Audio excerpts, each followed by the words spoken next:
Good morning student आज का अपना टॉपिक है अपठित काव्यांश।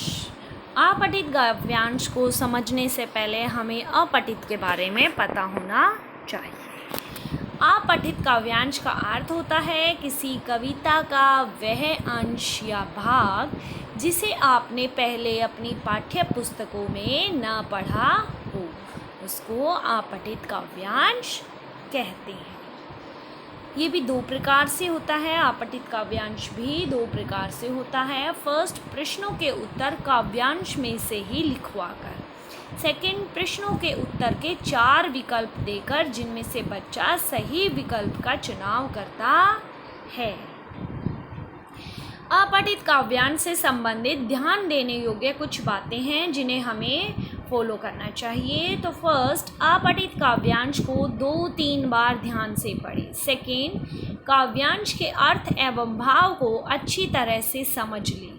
थर्ड, प्रश्नों को पढ़कर उनके उत्तर काव्यांश में से ही ढूंढें। फोर्थ, प्रश्नों के उत्तरों को सरल, स्पष्ट और अपनी भाषा में लिखने का प्रयास करें। फिफ्थ, प्रश्न के सभी विकल्पों को ध्यान से पढ़कर ही उचित विकल्प का चुनाव करें। सिक्स, शीर्षक का चुनाव या चयन काव्यांश के मूल भाव से ही संबंधित होना चाहिए। तो चलिए हम अपठित काव्यांश को समझने की कोशिश करते हैं। पूर्व से पश्चिम तक फैली जिसकी पर्वतमाला है, यही हिमालय अपनी उत्तर सीमा का रखवाला है। हिम का मुकुट शीश पर धरता, आसमान से बातें करता, सूरज की स्वर्णिम किरणों में इसका जगमग रूप निखरता। कल कल बहते निर्जर जल में इसने अमृत डाला है, यही हिमालय अपनी उत्तर सीमा का रखवाला है। ये किसी न किसी कविता का कोई भाग है जिसे अपठित काव्यांश के रूप में यहाँ पर रख दिया है। अब इसमें से जो प्रश्न पूछे जाएंगे हमें इसी में से अपनी लैंग्वेज में बनाकर या इसमें से इनका उत्तर देना है। फर्स्ट, पूर्व से पश्चिम तक किसकी पर्वतमाला फैली है। देखिए यहाँ पर हमने पढ़ा था पूर्व से पश्चिम तक फैली जिसकी पर्वतमाला है, यही हिमालय अपनी उत्तर सीमा का रखवाला है।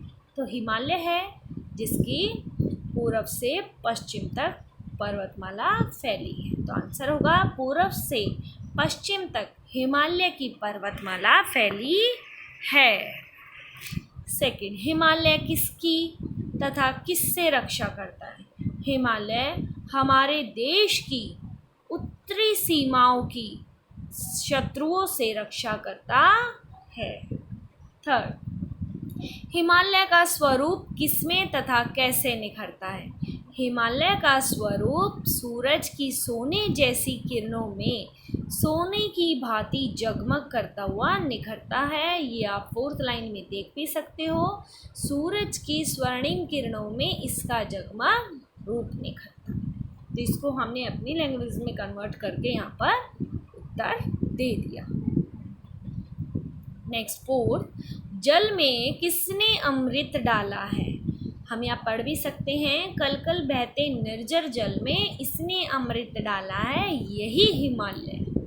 तो जल में हिमालय ने ही अमृत डाला है।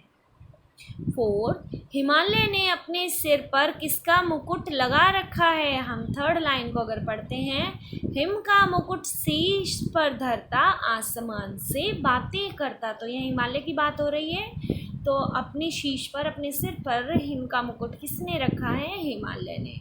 तो किस चीज़ का, हिम का। हिम क्या होती है, बर्फ़। हिमालय ने अपने सिर पर हिम यानी बर्फ़ का मुकुट लगा रखा है।